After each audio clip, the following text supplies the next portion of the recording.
But ఇండస్ట్రీలో రోజా గారు అంటే అందరికి తెలిసిన విషయమే. రమ్య గారికి కానీ, రాధిక గారు, మీనా గారు, ఖుష్బు గారు, వీళ్ళందరూ అసలుకి ఈ రోజా మా రోజా అని అనుకునే స్థాయికి మీరు వచ్చారు అంటే అంటే మాటల పరంగా కావచ్చు. అంటే రమ్య చాలా సార్లు అడిగింది, ఇండస్ట్రీలో ఎప్పుడు సైలెంట్ గా నవ్వుకుంటూ ఉంటావు, వాళ్ళందరూ యాక్టివ్ గా ఉంటారు, నేను వాళ్ళు వేసే జోకులకి నవ్వుతూ ఉంటాను, పడి పడి నవ్వుతూ ఉంటాను తప్ప ఎప్పుడు పెద్ద ఎక్కువగా మాట్లాడింది ఉండేది కాదు.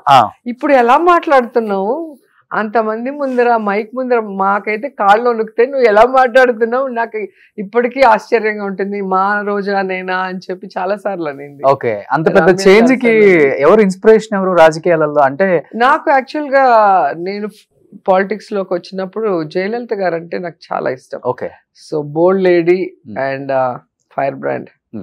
సో ఆమె అంతే, తల్లి మనసు ఉన్నా కొన్ని విషయాల్లో చాలా కఠినంగా ఉండేది. అలా ఉండాల్సి వచ్చిన పరిస్థితి ఏంటంటే తన ప్రయాణంలో, రాజకీయ ప్రయాణంలో తను ఎదుర్కొన్న ఎదురు దెబ్బలు కానీ, తన అవమానాలు కానీ, ఇవన్నీ ఫేస్ చేసినప్పుడు ఆటోమేటిక్ గా మనలో ఒక మెచ్యూరిటీ వస్తుంది, మనలో ఆ కసి పెరుగుతుంది. ఓకే, సో కొన్నిసార్లు టిట్ ఫర్ టాట్, ఇచ్చిన దాన్ని తిరిగి ఇచ్చేస్తాం. కలిసారా ఎప్పుడన్నా జయలలిత గారిని? ఎందుకు కలవలేదు,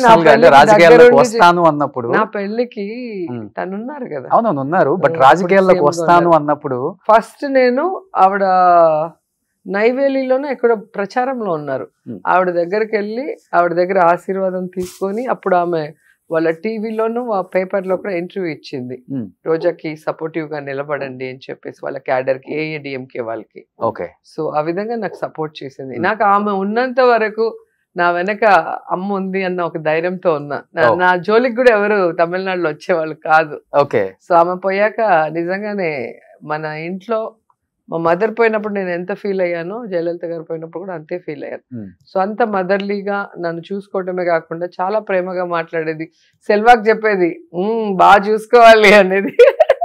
సెల్వా అనేవాళ్ళు, ఇదేంటి అందరు నన్ను బెదిరిస్తారు, నన్ను చూసుకోమని ఎవరు చెప్పట్లేదు నీకు.